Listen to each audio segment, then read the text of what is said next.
Hello বন্ধুরা, মম and sons blog থেকে আমি অর্ঘ্যদীপের মা আবার একটা নতুন ব্লগে নতুন পর্বে তোমাদের সামনে আসলাম বন্ধুরা। আর আজকে সরস্বতী পুজো, আর আজকে সরস্বতী পুজোর আনন্দ মজা তোমরা করো। তোমরা কেমন আছো বন্ধুরা? আমি একটু ভালো আছি। আর তোমাদের সঙ্গে বিশেষ একটা কারণে আবার একটা নতুন ব্লগ নিয়ে আসলাম বন্ধুরা। তোমরা কে কোথা থেকে ভিডিওটা দেখছো আমাকে অবশ্যই কমেন্ট করো। আজকে বন্ধুরা সরস্বতী পুজো এবং শীতল ষষ্ঠী। আজকে আমাদের সরস্বতী পুজো নেই, কারণ আমাদের একটা কারণবশত একজন মারা গেছিলেন আমাদের পরিবারে, সেই জন্য আমাদের সরস্বতী পুজোর নিয়ম নেই। তবে গোটা সিদ্ধ শীতল ষষ্ঠীর নিয়মটা আমাদের আছে বন্ধুরা। তাই আমি চলে আসলাম সমস্ত সবজি নিয়ে তোমাদের সামনে।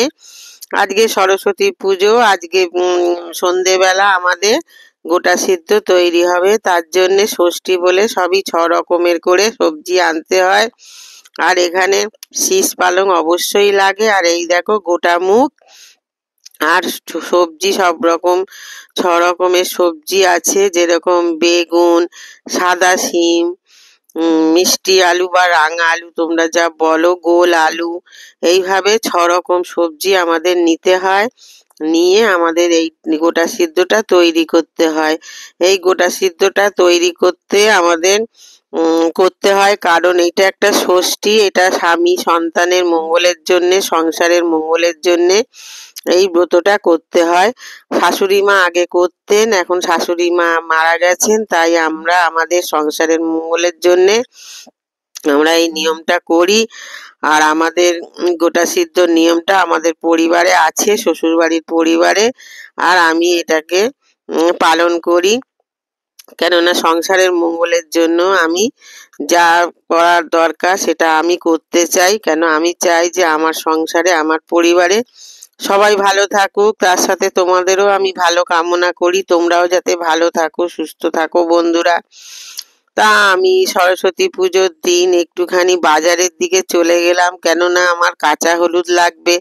জানো তো সরস্বতী পুজোর দিন কাঁচা হলুদ গায়ে মাখতে হয়। কার কার নিয়ম আছে কাঁচা হলুদ মাখার আমাকে কমেন্ট করে অবশ্যই জানাবে। আর সরস্বতী পুজোর বাজারটাও দেখলাম, দেখো বন্ধুরা কত মানে কুল উঠেছে বাজারে। আর সরস্বতী পুজোর দিন বাজারে কুল অনেক ওঠে, আমরা সেটা দেখেই আসছি আগাগোড়া। আর ফলের বাজার, ফুলের বাজার একেবারে বসে গেছে সকাল থেকেই। আমি একটু হলুদ আনতে গেলাম, কেন হলুদটা আমার ঘরে ছিল না। আর আমি বাজারটাকেও দেখলাম যে কত সুন্দর সরস্বতীর বাজার, সরস্বতী পুজোর বাজার বসে গেছে। দেখো বন্ধুরা কি ভালো লাগছে। সরস্বতী পুজো করে যারা, তাদের বাড়িতে অনেক আনন্দ হয় জানি, কিন্তু আমাদের বাড়িতে হয় না সরস্বতী পুজো। আমাদের এটাই একটা কষ্ট মনে। সব পুজোই করতে পারি, কিন্তু এই পুজোটা হওয়ার নিয়ম নেই বলেই আমরা করতে পারি না। আর দেখো সবাই দলে দলে সরস্বতী পুজোর বাজার করতে এসছে, অনেকে ঠাকুরও কিনছে। আজকে যেহেতু সরস্বতী পুজো, এবার সরস্বতী পুজো 2 দিন পড়েছে, সেই জন্য অনেকে পরের দিনও করছে। আর এখানে দেখো সরস্বতীগুলো বিক্রি হচ্ছে, সরস্বতী ঠাকুরগুলো, আর অনেকে পছন্দ করে করে কিনছেও। আমার তো খুব ভালো লাগছে। খালি মনে হচ্ছে যদি আমাদের সরস্বতী পুজোর নিয়ম থাকতো আমিও হয়তো করতাম সরস্বতী পুজো। আর দেখো কত ফুল বসেছে বাজারে, আজকে অনেক ফুলালা বসেছে, কেননা আজকে সরস্বতী পুজো, সবাই পুষ্পাঞ্জলি দেবে। আর বাচ্চাদের দেখো শাড়ি, পাঞ্জাবি, ছেলেরা পাঞ্জাবি পরবে, মেয়েরা শাড়ি পরবে, এটাই তো নিয়ম, তাই না? এইসবগুলো দেখে ছোটবেলার কথা মনে পড়ে যাচ্ছে। আমরাও ছোটবেলায় শাড়ি পরতাম, মায়ের শাড়ি পরতাম, মায়ের শাড়ি পরার জন্য অনেক বায়না করতাম। সরস্বতী পুজো মানে একটা ছাত্রছাত্রীদের একটা বিশেষ দিন। ভাবলাম একটু কুল নেব, কিন্তু কুলের ডবল 3 ডবল দাম বলছে, আমার আর কুল নেওয়া আজকে হলো না। আর দেখো কত ফল বসেছে, সুন্দর করে বাজারটা একেবারে সেজে উঠেছে আজকে। আর কুল দেখো, টোপা টোপা পাকা পাকা কুল। কে কে কুল খেতে ভালোবাসো আমাকে কমেন্ট করে অবশ্যই জানাবে। আর জানো তো, এইরকম কুল গাছ আমার বাপের বাড়িতে ছিল একটা সময়। সবাই পাড়ার প্রত্যেকটা মানুষ আমাদের বাপের বাড়ির কুল খেয়েছে, এখনো তারা সেই কুলের গল্প আমাকে শোনায়। আর আমরা কত কুল খেয়েছি, কুলের আচার খেয়েছি, কিন্তু আজকে সব কুল কিনেও খেতে পারি না, কুলের এত দাম। এই ঘুরে ঘুরে সকালবেলাটা বাজারও করছি, আর বাড়িতে আসতে হবে। আর আজকে আমরা সম্পূর্ণ নিরামিষ খাবো, কেননা আজকে সরস্বতী পুজো। আর গোটা সিদ্ধ জন্য সবকিছু প্রস্তুতি রাখতে হবে। তোমাদের এই ভিডিওতে সবই আমরা দেখাবো। দেখো, পুজোর বাজারটা তোমাদের সঙ্গে শেয়ার করছি। কি সুন্দর বাজার বসেছে, আর কত বাসন্তী ফুল। আর এখানে দেখো বাচ্চাদের শাড়ি, ছোট ছোট বাচ্চা মেয়েরা শাড়ি পরে, খুব ভালো লাগে। আর দেখো এক জায়গায় কত বড় পুজো হচ্ছে আমাদের এই বাজারের সামনে, বাণী বন্দনায়। আমি তো প্রথমে ভেবেছি বুঝি কারোর বিয়ে হবে, তারপরে শুনলাম যে না, এখানে সরস্বতী পুজো হবে খুব বড় করে, ধুমধাম করে। আমি সাধারণত জানি স্কুলে কোচিংয়ে সরস্বতী পুজো ধুমধাম করে হয়, কিন্তু এখন দেখছি যে একটা পাড়ার মধ্যেই পুজো হচ্ছে সরস্বতী পুজো ধুমধাম করে। খুব ভালো লাগলো। আর আমি মানে মা সরস্বতীর ফটোটাও একটু তুলে নিলাম তোমাদেরকে দেখাবো বলে। দেখো মা সরস্বতীকে কত সুন্দর লাগছে, বিদ্যার দেবী মা সরস্বতী। তাই আজকে অনেকে হাতে খড়ি দেবে, ছোট ছোট বাচ্চারা। আমরাও দিয়েছিলাম একটা সময় যখন ছোট ছিলাম। এটা সবার জীবনেই একটা মানে স্মৃতি, সবার জীবনেই এইটা একটা মানে জীবনের একটা পাঠ। আমরাও ছোটবেলায় অর্ঘ্যদ্বীপ, আমরা যখন পড়াশুনো প্রথম শুরু করি জীবনে, তখন আমাদের হাতে খড়ি দিয়েই, মা সরস্বতীর কাছে হাতে খড়ি দিয়েই আমাদের লেখাপড়া শুরু হয়। এটাই আমাদের নিয়ম। আর দেখো প্যান্ডেলটা কত সুন্দর করেছে, যেন মনে হচ্ছে বিয়ে বাড়ি, কিন্তু এটা বিয়ে বাড়ি না, এটা একটা প্যান্ডেল সরস্বতী পুজোর। আর আমি বাজারে গেছি, আর আজকে মাছ ভীষণ সস্তা। ভাবাই যায় না যে এত সস্তা, জানো বন্ধুরা। এত বড় বড় গলদা চিংড়ি 400 টাকা কিলো। তখন আমি মনে ভাবলাম যে তাহলে কিনেই রাখি, ফ্রিজে রেখে দেই, আজ তো খেতে পারবো না, নিশ্চয়ই যেদিন আমিষ খাবো সেদিন তো খেতে পারবো। এত সস্তা 400 টাকা করে গলদা চিংড়ি পাওয়া যায় না। এই গলদা চিংড়ি 600-700 টাকা কিলো, কিন্তু অনেক সস্তায় পেয়েছি বলে নিয়ে আসলাম বন্ধুরা। নিয়ে এসে ফ্রিজে রেখে দেবো ধুয়ে, অন্য এক সময় রান্না বান্না করব, সেই জন্যে এখন ফ্রিজে রেখে দেবো। আবার রান্না করেও রাখতে পারি, রান্না করে রেখে দেবো। শীতকাল তো, ফ্রিজে আমি এখন অর্ধেক রান্না করে রেখে দেই, কেননা ছোটবেলা আর আমি পেরে উঠি না বন্ধুরা, অনেক কটা রান্না করে রেখে দেই। এখন আমি হলুদ বাটছি, কেননা এই হলুদ আনতেই বাজারে গেছিলাম বন্ধুরা। কেন বলো তো, আজকে হলুদ মেখে স্নান করতে হয়, যেহেতু আজকে সরস্বতী পুজো। আমার মা বলতেন যে সরস্বতী পুজোর দিন গায়ে হলুদ মাখতে হয়, কারণ শ্রী পঞ্চমী। আজকের দিনে নাকি মানে পাখিরা আজকে পাখিরা আমাদের রূপ নাকি নিয়েছিল। এখন এই হলুদ মাখার পরে আমাদের শ্রী ফিরবে। আর শীতকালে আমাদের কেমন কালো কালো লাগে, শরীরের উজ্জ্বলতা অনেকটাই কমে যায়। তার জন্য এই সরস্বতী পুজোর পর থেকে আবার আমাদের শরীরের উজ্জ্বলতা বাড়ে।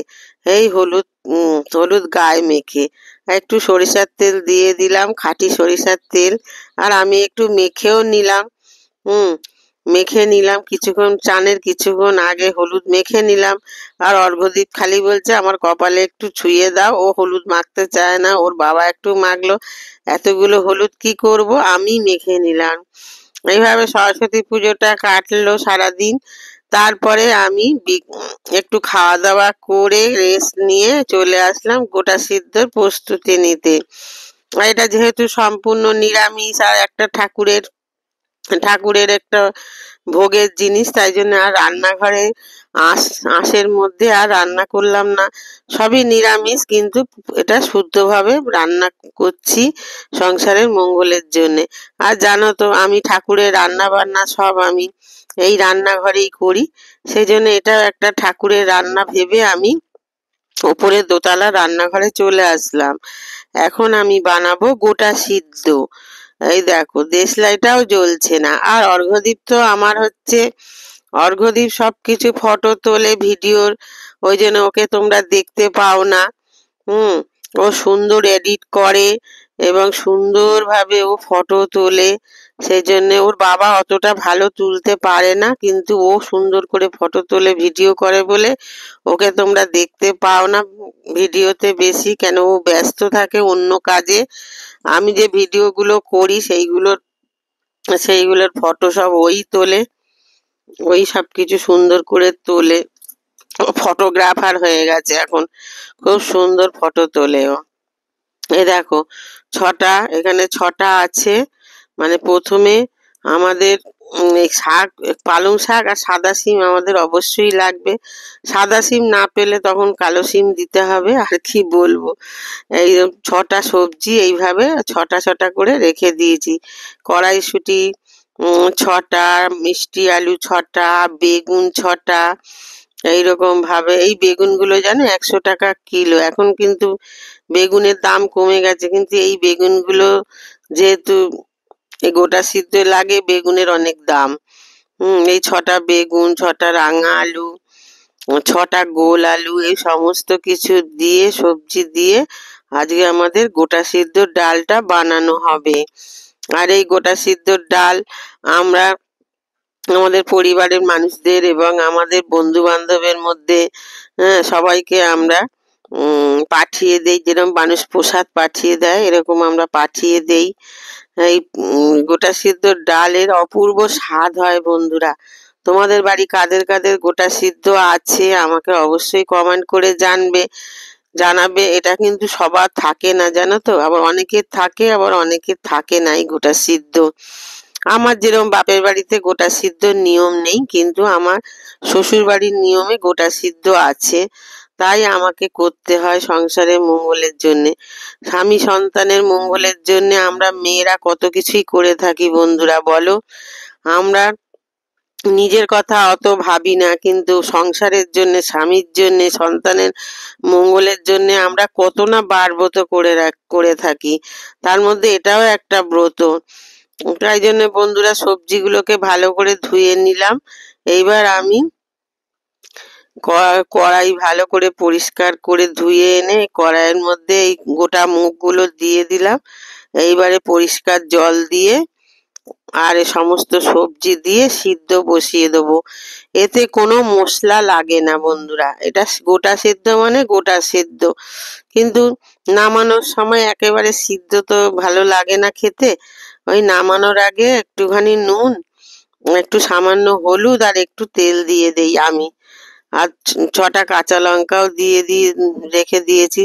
সবই যখন ছটা দিচ্ছি, যেহেতু ষষ্ঠী, সেই জন্যে মানে সব কিছুই ছটা দিয়ে করছি। আর বেশ মজা লাগে বন্ধুরা, জানো তো এইসব বানাতে আমার খুব মজা লাগে। আমি বাঙালি হিন্দু ঘরের বউ, আমি কোনো কাউকে ছোট করছি না, আমি আমার পরিবারের কথা বলছি যে আমি হিন্দু ঘরের বউ এবং বাঙালি বউ। আমার যেগুলো নিয়ম কানুন আছে সেগুলো তো আমাকে করতেই হবে, বলো। যার ধর্মে যেটা আছে তাকে সেটা পালন করতেই হবে। কিন্তু আমি সমস্ত ধর্মকেই শ্রদ্ধা করি, সমস্ত ধর্মকেই আমি খুব শ্রদ্ধা করি বন্ধুরা। কেন বলো তো, যার ধর্ম তার কাছে সুন্দর, তার কাছে ভালো, যার ধর্ম তার কাছে, তাই না বন্ধুরা? আমাদের 12 মাসে 13 পার্বণ, তার মধ্যে সব তো আর করা যায় না। আমার এক বৌদির সঙ্গে দেখা হয়েছিল বা যখন বাজার করতে গেছিলাম, ওই বৌদি বলছে তুমি অশোক ষষ্ঠী করো, তোমাদের রান্না পুজো আছে, এগুলো আবার আমাদের নেই। এক একজনের এক এক রকম নিয়ম, তা আমাদের যে নিয়ম আছে সেই নিয়ম মতনই করি। এই দেখো সব ছটা ছটা করে দিয়ে দিচ্ছি, গুনে গুনে রান্নাটা বসিয়ে দিলাম। তোমাদের সঙ্গে এই গোটা সিদ্ধ ভিডিওটা শেয়ার করলাম। তোমাদের যদি ভিডিওটা ভালো লাগে বন্ধুরা, অবশ্যই একটা লাইক শেয়ার সাবস্ক্রাইব করে দিও, আর বেশি বেশি করে শেয়ার করো। আর তোমাদের একটা কথা আমি বলতে চাই বন্ধুরা, জানো তো আমার খুব সময়টা খারাপ যাচ্ছে। কেন বলো তো বন্ধুরা? জানো তো তোমরা আমার একটা বিজনেস আছে, বিজনেসটা ভীষণ লসে রান করছে বন্ধুরা। অনেক টাকা ধার দিয়ে ফেলেছি আমি, আর আমারও অনেক দেনা আছে। হুম এই চৈত্র মাস আসছে, আমাকে অনেক দেনা শোধ করতে হবে, মহাজনের টাকা। কিন্তু বন্ধুরা অনেকে মাল মানে জিনিসপত্র নিয়ে টাকা পয়সা ঠিক মতন দিচ্ছে না। ফিনান্সিয়াল দিক দিয়ে আমি অনেক দুর্বল হয়ে পড়েছি। আর এই যে ইউটিউব করি, ইনস্টাগ্রাম, তার থেকেও আমি এখনো টাকা পয়সা আমি হাতে পাইনি। তার জন্য আমি খুব কষ্টের মধ্যে আছি বন্ধুরা, জানো তো। অনেকের কাছে তো 7,000 টাকা পেলাম, 5,000 টাকা দিয়ে হাত জোড় করছে, আর দিতে পারবো না। কি বলবো বলো তো? এরকম ভাবে না আমার ব্যবসাটার অনেক ক্ষতি হয়ে যাচ্ছে। আমিও ধার বাকি দিয়ে ফেলেছি মানুষকে ভালোবেসে।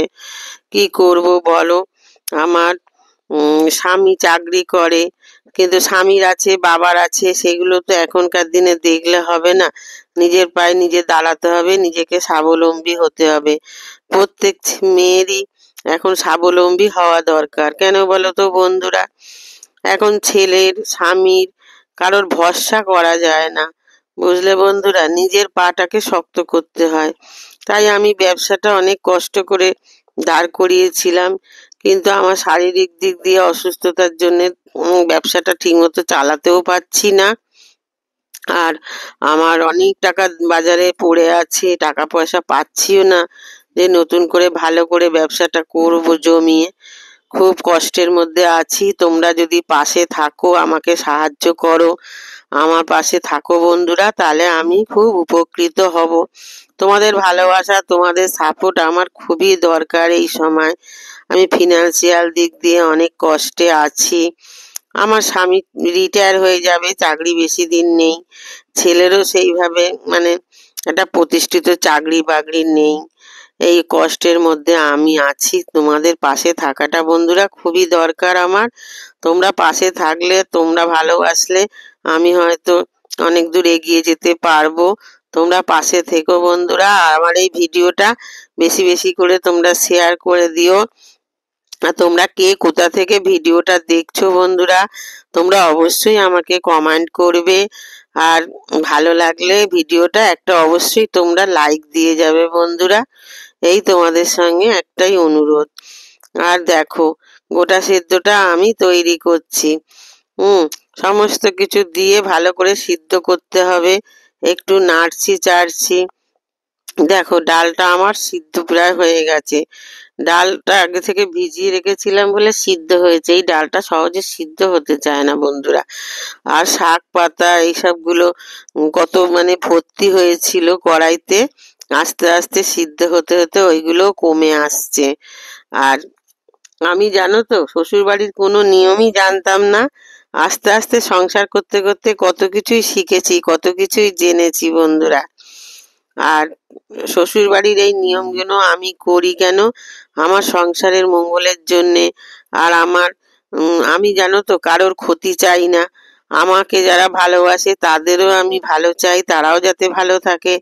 আর যারা আমার সাথে শত্রুতা করে, খারাপ ব্যবহার করে, তাদেরও আমি ভালো চাই। সবাই ভালো থাকুক, আমি সেটাই চাই। কারোর ক্ষতি আর চাই না, আর কারোর ক্ষতি কোনোদিন করিনি। আর ঈশ্বরের কাছে এইটুখানি বিশ্বাস আছে যে আমি যদি কারোর ক্ষতি না করি, আমার নিশ্চয়ই কোনো ক্ষতি হবে না। হয়তো আমি ভালো থাকবো, এই বিশ্বাসটা এখনো মনের মধ্যে আছে বন্ধুরা। আর সারা দিনটা আমাদের আজকে সরস্বতী পুজোর দিনটা এইভাবেই কেটে গেল। এই এই ডালটা কিন্তু আজকে আমরা খাবো না, আমরা কালকে খাবো। আর ভাতও করে রেখেছি, কালকে আমরা সবকিছুই শীতল শীতল খাবো, মানে ঠান্ডা ঠান্ডা খাবো। আজকে সবকিছুই রান্না করে রাখবো। এটা একরকম রান্না পুজোরই মতন, একটু অন্যরকম। মানে আজকে আমরা ভাত ডাল এগুলো সবই রান্না করে রাখছি, কালকে আর রান্না করব না। কালকে আমরা এইগুলো সব ঠান্ডা ঠান্ডা খেয়ে দিন কাটাবো। এটার নাম হচ্ছে শীতল ষষ্ঠী। এই শীতল ষষ্ঠীতে সব ঠান্ডা ঠান্ডা খাবো আর ঠান্ডাভাবে থাকবো।